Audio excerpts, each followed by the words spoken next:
आदाब, नमस्कार। दोस्तों, मैं हूँ राधिका चोपड़ा और मैं एक बार फिर अपनी और बागरी फाउंडेशन की जानिब से आप सभी का तहे दिल से इस्तकबाल करती हूँ इस गुफ्तगू में, जिसका उन्वान है गज़ल की कहानी मेरी ज़ुबानी। हम अभी तक 3 एपिसोड्स अपलोड कर चुके हैं और उन तीनों के लिए हमें आपकी बहुत मोहब्बत मिल रही है, ढेर सारी दुआएँ मिल रही हैं। बहुत बहुत शुक्रिया। आप जानते हैं कि तीनों एपिसोड्स में मैंने गज़ल के मुख्तलिफ़ पहलुओं के बारे में बात की और तफ़सील से बात की। तो मेरा ख़्याल है कि मज़ीद अब उसके बारे में और बात ना करते हुए आगे बढ़ते हैं। कुछ लोगों का ये कहना है कि मैं गाना ज़रा ज़्यादा सुनाऊँ, तो चलिए, मेरा वादा है कि आने वाले कुछ एपिसोड्स में मैं ज़्यादा गाकर सुनाऊँगी। और कुछ लोग ये जानना चाहते हैं कि मेरा जो गज़ल का सफ़र है वो कैसे शुरू हुआ, कहाँ शुरू हुआ, वगैरह वगैरह। तो मैंने सोचा कि आज के इस एपिसोड में मैं अपने गज़ल के सफ़र की कहानी आपके साथ शेयर करती हूँ। मेरा गज़ल का सफ़र कब, कहाँ, कैसे शुरू हुआ, ये तो आप मेरी बातों से जान ही जाएंगे। साथ ही साथ मैं ज़िक्र करना चाहती हूँ उन फ़नकारों का, उन कलाकारों का, जिनके गाने से मैं इतनी मुतासिर हुई, इतनी इंस्पायर हुई कि मैंने भी गज़ल गाने का ही फ़ैसला कर लिया। दोस्तों, मेरा जन्म एक छोटे से शहर जम्मू में हुआ और मेरी खुशकिस्मती ये थी कि मेरे वालिदैन को म्यूज़िक का बहुत शौक़ था, जुनून की हद तक, ख़ास तौर पे मेरे वालिद को। वो गालिब के मुरीद थे और अक्सर हमें गालिब की गज़ल गुनगुना के सुनाया करते थे। दर्द मिन्नत कशे दवा ना हुआ, मैं ना अच्छा हुआ, बुरा ना हुआ। और 2 आवाज़ें जो बचपन में मेरे कानों में हर वक्त पड़ती रहीं, वो थीं के.एल. सहगल साहब की और बेगम अख्तर की, क्योंकि मेरे वालिद उन्हें बहुत सुना करते थे, वो उनके भी मुरीद थे। इनफैक्ट वो 2-3 गज़लें भी आज भी मेरे दिलो दिमाग में तरोताज़ा हैं। अगर मैं आँखें बंद करूँ और अपने बचपन की तरफ चली जाऊँ तो मुझे वो गज़लें याद आ जाती हैं जो वो हर वक्त सुनते थे। वो कलाम, ज़ाहिर सी बात है क्योंकि मैं बहुत छोटी थी, तो वो गाना या वो गायकी या वो कलाम मुझे समझ नहीं आता था दोस्तों, लेकिन उन आवाज़ों का कुछ गहरा असर हुआ मेरे ज़हन पर, इसमें कोई शक नहीं है। वो आवाज़ें जैसे मुझे अपनी तरफ खींचती थीं। और जब मैं बड़ी हुई, मैंने अच्छे से गाना सीखा, गज़ल गाने का फ़ैसला किया, जब मुझे मौसीकी की थोड़ी बहुत समझ आ गई, तब मुझे ये बात का एहसास हुआ और मुझे मालूम हुआ कि कैसा नायाब गाना वो दोनों फ़नकार गाते थे। और तब मुझे समझ आया कि क्यों मेरे फ़ादर या उस दौर के और जो बड़े लोग थे, हमारे बड़े बुज़ुर्ग, वो जुनून की हद तक उनसे मोहब्बत करते थे और उन दोनों कलाकारों को सुनते थे। तो सहगल साहब की गज़ल आज भी मेरे कानों में गूंजती है। मैं आपको सिर्फ़ मतला गा के सुनाती हूँ बेगम अख्तर की भी गज़ल का और सहगल साहब की गज़ल का, जो बचपन में मैंने बहुत ज़्यादा, मेरे कानों में मतलब बहुत वो पड़ती थी हर वक्त, क्योंकि मेरे घर में सब लोग वो गज़लें सुनते थे।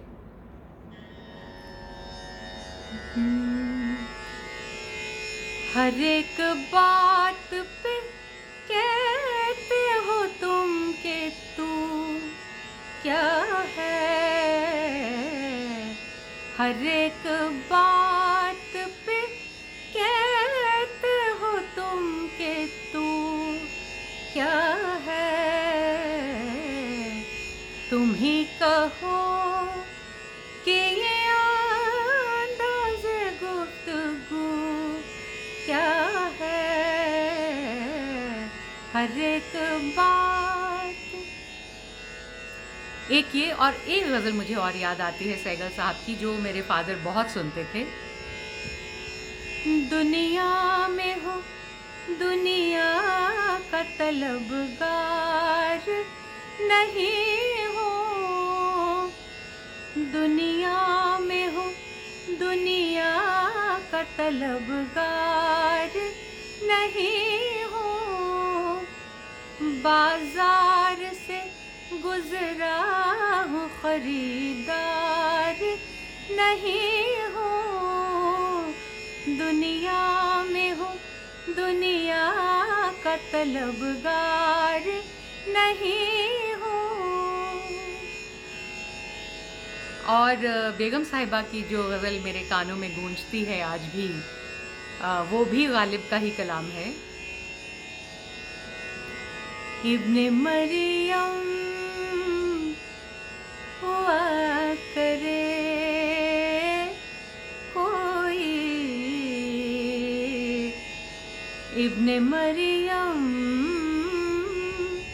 हुआ करे कोई, मेरे दुख की दवा करे कोई, मेरे दुख की दवा करे कोई, इब्ने मरियम। तो इस तरह बस सिलसिला आगे चलता रहा। और मैं जब करीब 10 बरस की थी तो मुझे मेरे पहले गुरु पंडित जया शर्मा जी के पास मेरे वालिदैन लेकर गए और मेरी तालीम शुरू हुई।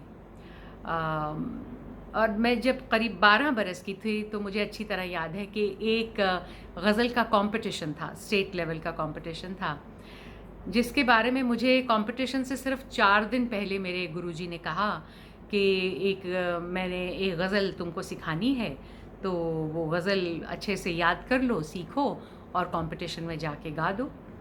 अब मैंने तो तब तक कभी गज़ल नहीं गाई थी दोस्तों, सुनी थी अपने फादर से और ये जो रिकॉर्ड्स वगैरह सुने थे, लेकिन मैंने ख़ुद पर्सनली कभी कोई गज़ल गाई नहीं थी। तो मुझे बहुत अच्छे से याद है कि क़तील शिफ़ाई का कलाम मेरे गुरुजी ने मुझे सिखाया और राग दरबारी में उस गज़ल की कॉम्पोजिशन थी। थोड़ी सी मतला गा के सुनाती हूँ। और उसमें ज़रा कुछ मुश्किल लफ्ज़ भी थे, जैसे अंजुमन और वाबस्ता और बादा खाना, कुछ इस तरह के लफ्ज़ थे जो कि ज़ाहिर सी बात है उस वक्त तो मुझे बिल्कुल समझ नहीं आए। ना मैंने उनका मतलब पूछा अपने गुरुजी से, ना उन्होंने बताया। बस मैंने गज़ल याद कर ली और जाके गा दी और फर्स्ट प्राइज़ भी लेकर घर आ गई। तो वो गज़ल मैं आपको सुनाती हूँ, आज भी कभी कभी उसे गुनगुनाती हूँ। ने सा रे गा मा रे सा धा नी पा मा पा धा नी रे सा, तुम्हारी अंजुमन से उठ के दीवाने कहाँ जाते, तुम्हारी अंजुमन से उठ के दीवाने कहाँ जाते, जो वाबस्ता हुए उनसे वो अफसाने कहाँ जाते, तुम्हारी अंजुमन से उठ के दीवाने कहाँ जाते। चलो अच्छा हुआ काम आ गई दीवानगी अपनी, चलो अच्छा हुआ काम आ गई दीवानगी अपनी, वगरना हम ज़माने भर को समझाने कहाँ जाते, किसी की बेरुखी ने लाज रख ली बादा खाने की, वो आँखों से पिला देते तो पैमाने कहाँ जाते। तो मुझे आज भी इसके शेर याद हैं और कॉम्पोजिशन भी याद है और वो सारा मंज़र याद है जब किस तरह मैं स्टेज पर गई और मैंने इस गज़ल को गाया और फर्स्ट प्राइज़ मिला।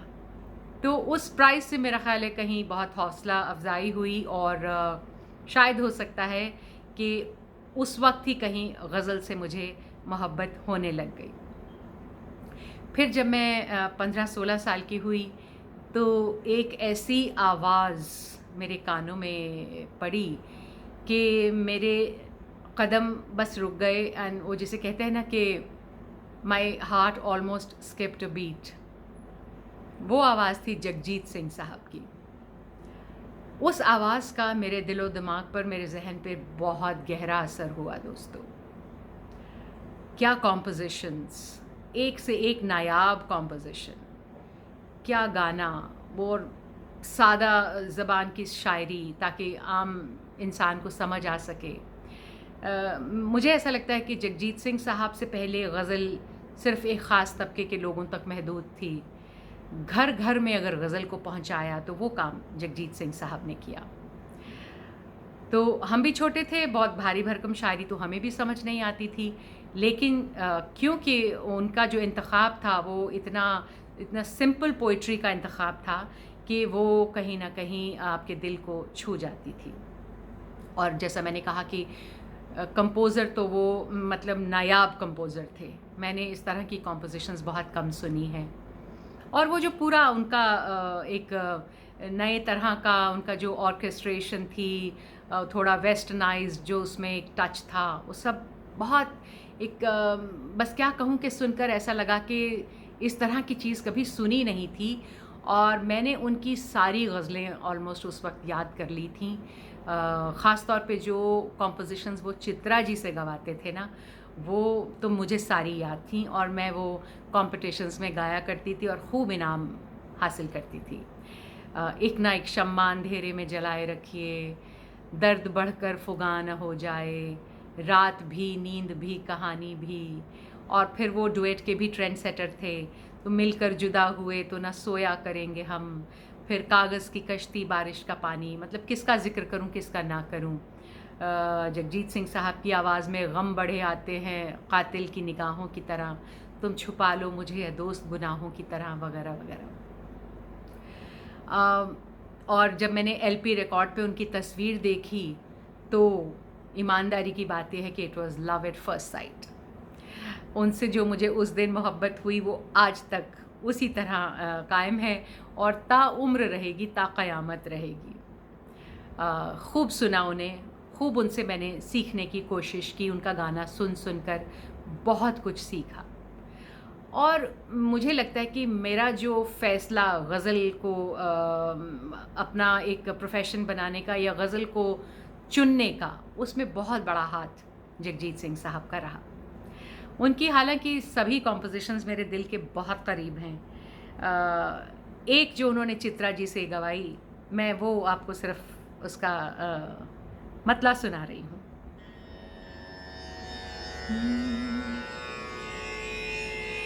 एक ना एक शम्मा अंधेरे में जलाए रखिए,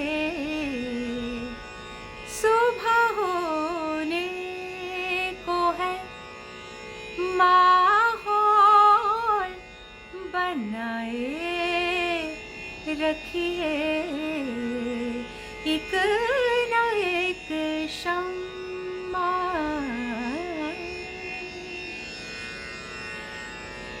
तो यहाँ से गज़ल सुनने का, गज़लों को याद करने का और गज़ल कॉम्पिटिशन्स में गाने का सिलसिला शुरू हो गया और पढ़ाई लिखाई भी साथ में चलती रही। फिर मैं जम्मू से दिल्ली आ गई, जहाँ मैंने दिल्ली यूनिवर्सिटी से एमए, एमफिल और पीएचडी की डिग्री हासिल की। और इसी दौरान मेरी मुलाकात मेरी गुरु पद्मश्री श्रीमती शांति हीरानंद से हुई। अब शांति जी से जब मैंने तालीम ली, हालांकि मैंने उनसे सिर्फ 3 साल ही सीखा दोस्तों, लेकिन 3 साल में मुझे ऐसा लगता है कि मैंने 30 साल का गाना उनसे सीखा। शांति जी से तालीम लेने के बाद मुझे इस बात का एहसास हुआ कि रागों में कंपोज किस तरह किया जाता है। तो रागों में जो कॉम्पोजिशंस मैंने करनी शुरू की, मैं पहले नहीं करती थी। वो शांति जी से तालीम हासिल करने के बाद ही वो एक नया रास्ता मुझे दिखाई दिया और मैंने बहुत से रागों में बहुत गज़लें कंपोज की, वो भी साथ साथ आपको बताती रहूँगी। फिर जिस आवाज़ की मैंने परस्तिश की है, जिस आवाज़ की मैं ऐसे मुरीद हो गई कि मैंने उनकी पूजा की है, वो है मेहदी हसन साहब, गज़ल के बादशाह, गज़ल के शहंशाह, इसमें कोई दो राय ही नहीं है ख़वातीनो हज़रात। जो उनके स्टाइल से मैंने सीखने की कोशिश की, जो उनके स्टाइल में मैंने देखा, सुना, महसूस किया, रूहदारी, चैनदारी, रागदारी, किस तरह लफ्ज़ों की अदायगी, लफ्ज़ों को बयान करने का सलीक़ा, तरीक़ा, वो सब मेहदी हसन साहब से सीखने की कोशिश की। रागों में उन्होंने ऐसी ऐसी नायाब कॉम्पोजिशंस बनाई। आज जब मैं ख़ुद राग में कंपोज़ करती हूँ, तो जब मैं राग छेड़ती हूँ ना दोस्तों, तो सबसे पहले उसमें मेहदी हसन साहब की कॉम्पोजिशन सामने आ जाती है ज़हन में, और उसके बाद कुछ भी कंपोज़ करना बहुत मुश्किल हो जाता है। अब उनकी बंदिश सुनने के बाद मैं एक मुश्किल में पड़ जाती हूँ, जिसे कहते हैं असमंजस में पड़ जाती हूँ। एक अजीब जद्दोजहद सी हो जाती है कि अब इस कॉम्पोजिशन के बाद आप क्या बनाएंगे। लेकिन खैर कोशिश करती रहती हूँ। कुछ एक दो मिसालें देती हूँ आपको। एक उनकी कॉम्पोजिशन है राग भीम पलासी में। भीम पलासी मेरे दिल के बहुत बहुत करीब है, राग मुझे बहुत पसंद, और मैं हमेशा भीम पलासी में कंपोज़ करना चाहती थी। साथ साथ ज़रा तानपुरा भी सेट कर रही हूँ, माजरत चाहती हूँ।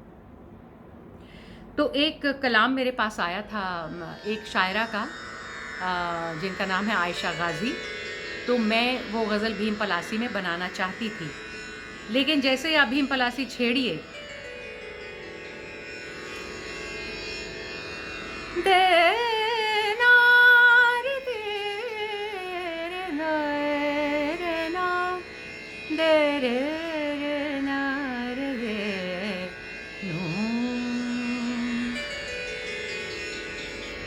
तो इसमें मेहदी हसन साहब की कॉम्पोजिशन सुनिए। जिंदगी में तो सभी प्यार किया करते हैं, मैं तो मर कर भी मेरी जान तुझे चाहूँगा। जिंदगी में तो सभी प्यार किया करते हैं। अब इसके बाद आप क्या बनाएंगे बताइए। लेकिन खैर, चूँकि मुझे बनानी थी भीम पलासी में, तो मैंने कॉम्पोजिशन बनाई। तुम्हारे हुक्म के आगे बगावतें कैसी, तुम्हारे हुक्म के आगे बगावतें कैसी, मैं ढूंढती हूँ मोहब्बत में राहतें कैसी, तुम्हारे हुक्म के आगे बगावतें कैसी।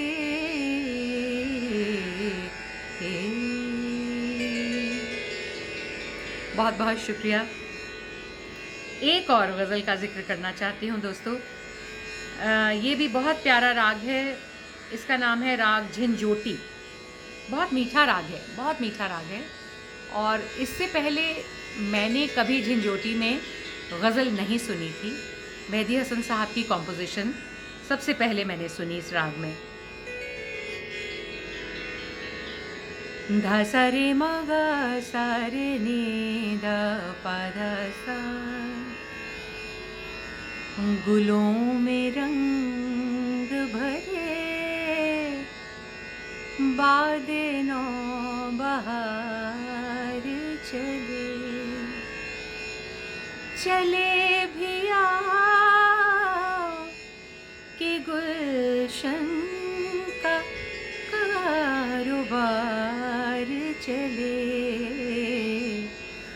गुलों में रंग भरे बादे नौ बहार चले, चले भी आओ कि गुलशन का कारोबार चले,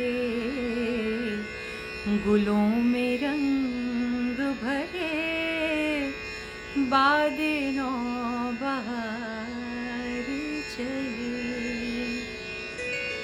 क्या खूबसूरत कॉम्पोजिशन है, कितनी मीठी धुन है। तो खैर एक गज़ल मेरे पास आई थी, सफ़ी हसन सफ़ी एक शायर हैं, उनका कलाम, और उन्होंने ख़ास तौर पे मुझे ये रिक्वेस्ट की, गुजारिश की कि प्लीज़ इसे अगर हो सके तो झंझोटी में बनाइएगा।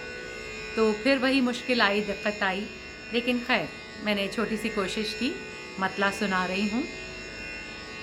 ना जाने किस खलिशे गम का ताना बाना था, ना जाने किस खलिशे गम का ताना बाना था, जो तेरी मेरी मोहब्बत का आशियाना था, न जाने किस खलिशे गम का। शुक्रिया, उम्मीद करती हूँ कि मेरी कॉम्पोजिशंस भी आपको पसंद आ रही हैं। अब दोस्तों मैं अपने फेवरेट फ़नकारों की बात करूं, कलाकारों की बात करूं और गज़ल सिंगर्स की बात करूं, उसमें ग़ुलाम अली साहब का ज़िक्र ना हो ये तो हो ही नहीं सकता। हालांकि ग़ुलाम अली ख़ान साहब का गाना जो है वो बिल्कुल एक मुख्तलिफ़ किस्म का गाना है, वो एक अलग दुनिया का गाना है। वो पटियाला घराना और पंजाब अंग की गायकी जो है वो बिल्कुल एक अलग किस्म की गायकी है। और ग़ुलाम अली साहब सिर्फ़ एक अच्छे कलाकार ही नहीं, एक बहुत अच्छे इंसान भी हैं।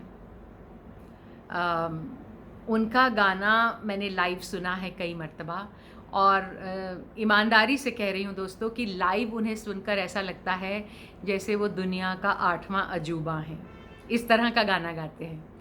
तो हालांकि मैं उनकी कोई गज़ल गाती नहीं, लेकिन कभी कभी गुनगुनाती ज़रूर हूँ। और कुछ गज़लें उन्होंने आशा जी से गवाई थी एक एल्बम में, वो मुझे बहुत पसंद हैं, वो मैं अक्सर गाती हूँ। और जब कभी कुछ घर में बैठ के बस अकेले में कुछ गुनगुनाने का जी चाहता है तो मैं वो आशा जी की जो गज़लें हैं वो गाती हूँ। वो फिर आपको कभी ज़रूर सुनाऊँगी उनमें से एक गज़ल। तो ख़ान साहब से भी मैं बहुत बहुत बहुत मुतासिर हमेशा हुई हूँ और आज भी हूँ। इन सब के अलावा जिन आवाज़ों ने मेरे दिलो दिमाग पे, मेरे जहन पे असर किया, उनमें थी फ़रीदा ख़ानम साहिबा। फ़रीदा जी को मैंने बहुत सुना है, लाइव भी सुना है और रिकॉर्डिंग्स तो सुनी ही हैं, और मेरी उनसे मुलाकात भी रही। बहुत टाइम उनके साथ स्पेंड करने का एक बार मौका मिला मुझे लाहौर में। बहुत गुफ्तगू हुई, बहुत कुछ उनसे सीखा। इक़बाल बानो को मैं बहुत पसंद करती हूँ, उनका गाना मैंने बहुत सुना है। इनके अलावा मधु रानी हिंदुस्तान की एक बहुत अच्छी गुलकारा हैं, गज़ल गायिका, जिनसे भी मैंने बहुत कुछ सीखने की कोशिश की है उनका गाना सुनकर। मधु रानी के नाम से बहुत ज़्यादा लोग वाकिफ़ नहीं हैं अनफॉर्चुनेटली, वो शायद इसलिए कि उन्होंने कमर्शियल गाना बहुत ज़्यादा नहीं गाया। लेकिन आजकल यूट्यूब का ज़माना है, मैं सबसे कहती हूँ कि आप मधु रानी का गाना ज़रूर सुनिए। उनकी पुरसोज़ पुरकशिश आवाज़ के जगजीत सिंह साहब भी फ़ैन थे। मैंने एक इंटरव्यू में सुना जहाँ उन्होंने कहा कि वो मधु रानी के फ़ैन हैं, और दिलीप कुमार साहब तो उनके एक बहुत बड़े मुरीद हैं ही। तो आप भी मधु रानी का गाना ज़रूर सुनिए।